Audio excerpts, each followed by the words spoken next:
Happy morning, children. Are you ready to learn the second unit of history? Yes. The topic of this unit is the emergence of new kingdom in North India. Let's get into the lesson. Unit 2, Emergence of New Kingdoms in North India. In this lesson, we will learn about the kingdoms of Rajputs and their counterparts in North India, to assess the contributions of Rajputs and Palas to Indian culture, to know about the yearly military expedition of Arabs and Turks. Introduction. There are plenty of stories that speak of the valor and the chivalry of Rajputs. Rajput states formed a collective entity that was called Rajputana. Chittor was predominant and had become the rallying point for all the Rajput clans.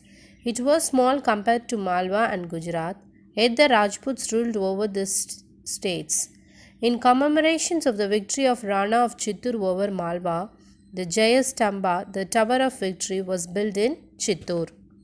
The Pratiharas and the Palas had established their powerful kingdoms in western India and in eastern India respectively.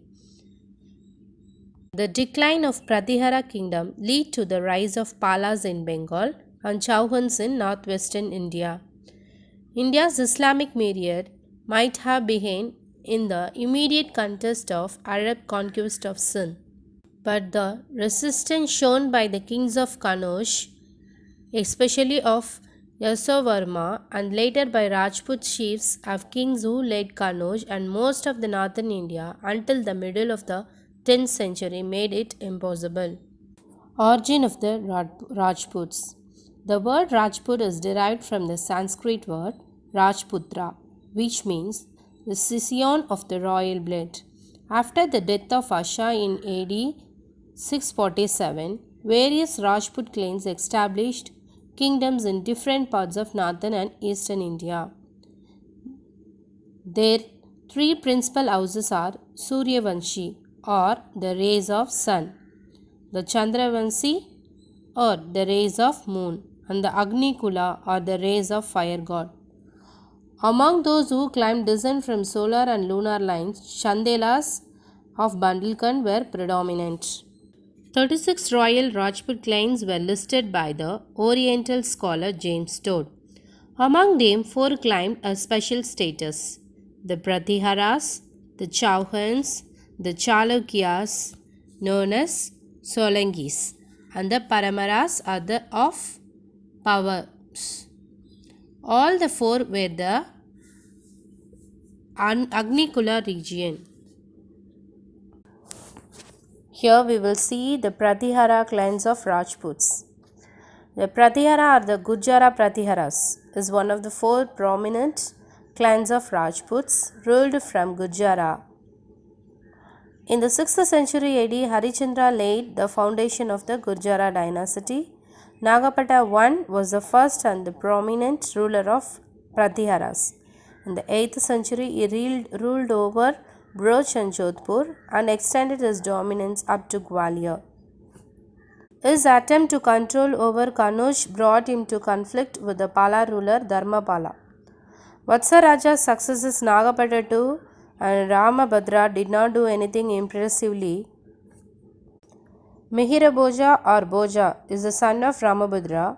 Within a few years of his accession, succeeded in consolidating the power of Pratiharas.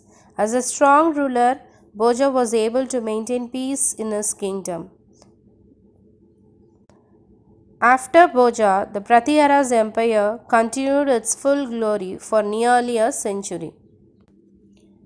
Having successfully resisted the Arabs, the Pratiharas turned their attentions towards the east, and by the end of millennium they ruled over a large part of Rajasthan and Malwa. They also held Kanauj for some time. The Rajput fought each other endlessly in the 11th and the 12th centuries. Taking advantage of this internecine quarrels, many local kings succeeded in making themselves independent. Now we will see about Palas. Gopala is the founder of the Pala dynasty, but he did not have any royal antecedents.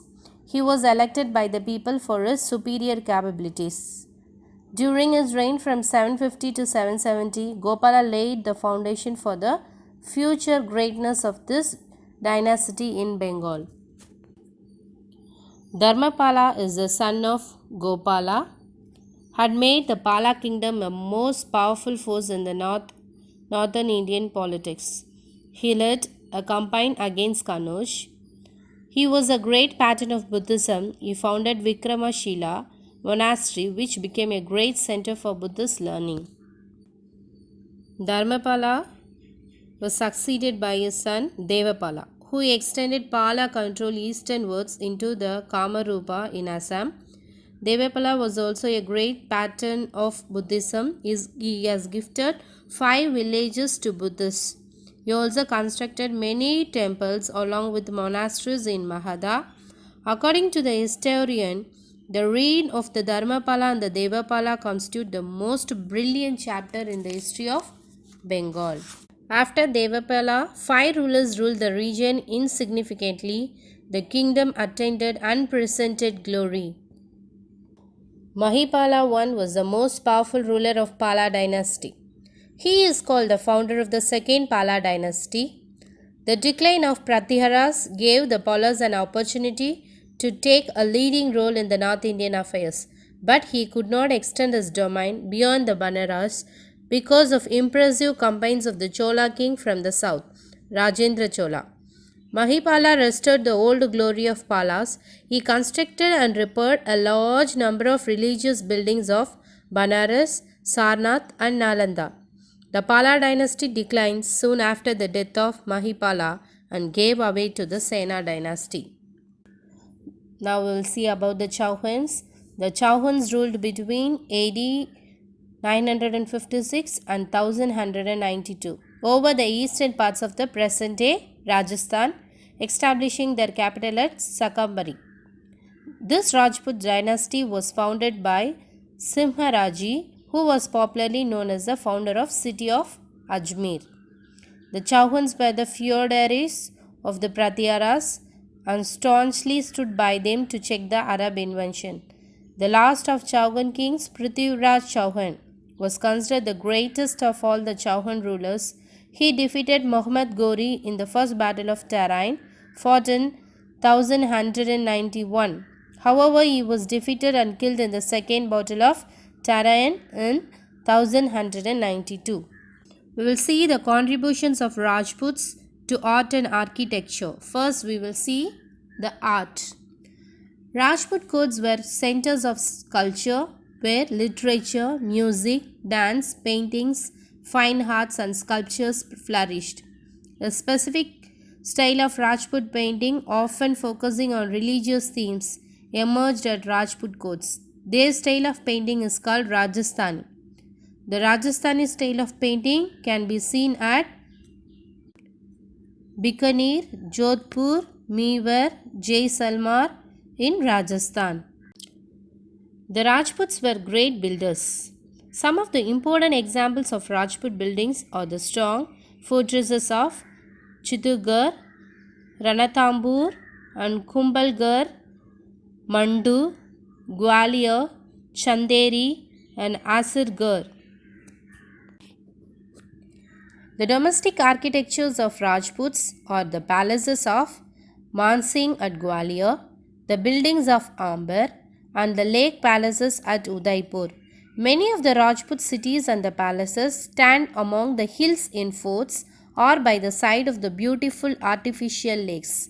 The castle of Jodhpur in Rajasthan is perched upon a lofty rock overlooking the town. The temples the Rajput rulers built have won the admiration of art critics.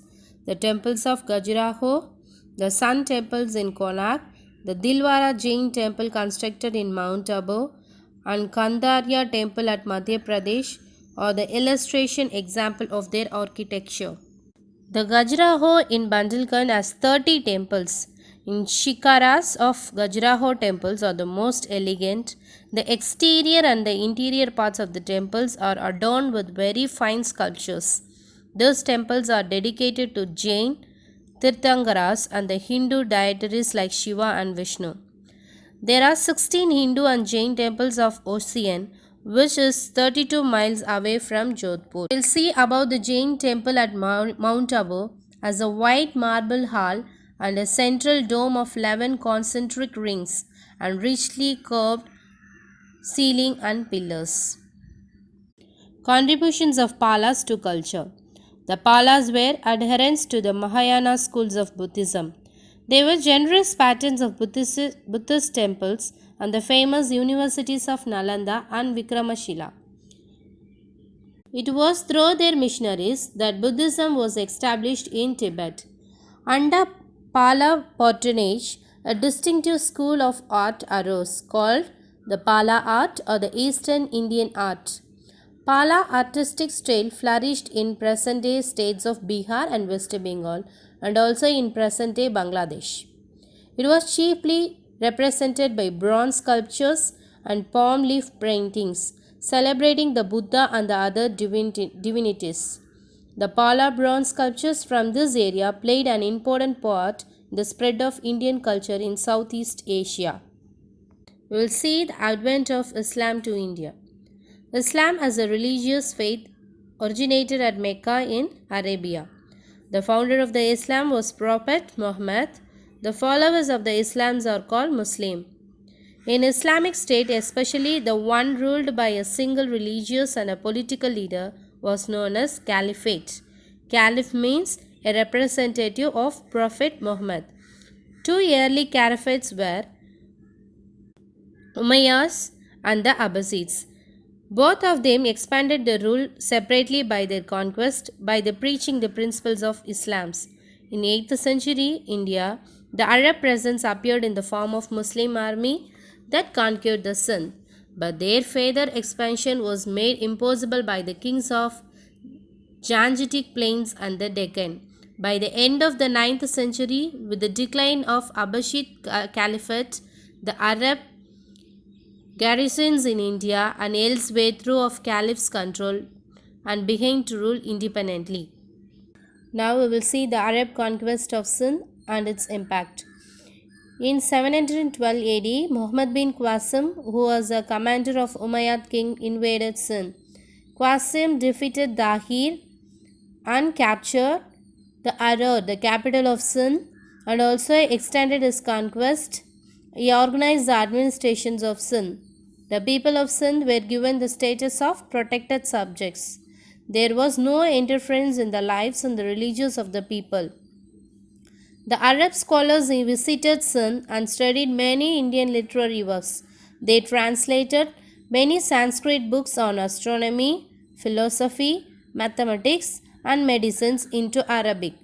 They have learned the numerals of 0 to 9 from India. Until then, the people in the West did not know the use of zero.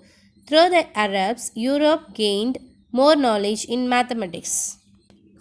Muhammad of Ghazni. Muhammad is said to have conducted 17 raids into India. At the time, North India was divided into a number of small kingdoms. One of them was Shahi Kingdom, which extended from Punjab to Kabul. The other important kingdoms were Kannauj, Gujarat, Kashmir, Nepal, Malwa and Bundelkhand. The initial raids were against the Shagi kingdom, in which its king Jayapala was defeated in 1001. After his defeat, Jayapala immolated himself because he has bought that defeat was disgrace. His successor Anandapala fought against Muhammad but was defeated in the Battle of Vehin near Peshawar in 1008. As a result of his victory at Wayanad, Muhammad extended his rule over Punjab. The subsequent raids of Muhammad into India were aimed at plundering the rich temples and the cities of North India. In 1011, he raided the Nagarkot in Punjab Hills and Danishwar near Delhi. In 1018, Muhammad plundered the holy city of Madura. He also attacked Kannauj. Muhammad died in 1030 AD. Muhammad of Ghor. Muhammad Ghori started as a vassal of Ghazni but became independent after the death of Muhammad. Taking advantage of the decline of Ghaznavid Empire, Muhammad Ghori brought Ghazni under his control. Having made his position strong and secure at Ghazni, Muhammad turned his attention to India. Unlike Muhammad of Ghazni, he wanted to extend his empire by conquering India. In 1175, Muhammad captured Multan and occupied the whole of it in his subsequent expedition. In 1186, he attacked Punjab and captured it. The Battle of Tarain. On realizing the grave situation the India has got, the Hindu prince of North India formed a confederacy under the command of Prithviraj Chauhan. Prithviraj rose to the occasion and defeated Muhammad in the Battle of Tarain near Delhi in 1191. This was called the First Battle of Tarain. To avenge this defeat, Muhammad made serious preparations and gathered a huge army, and he arrived with this large force in Lahore via Peshawar and Multan. It was a huge army including the Turks, Afghans and Persians. Prithviraj Chauhan was defeated and killed in this encounter, and Muhammad Ghori was successful in capturing Delhi and Ajmer. The Second Battle of Tarain was a major disaster for the Rajputs. The first Muslim kingdom was firmly established in India at Ajmer. After the death of Muhammad in 1206, his most capable general Qutbuddin Aibak, who had been left behind in India, took control of Muhammad's territories in India and declared himself as the first Sultan of Delhi.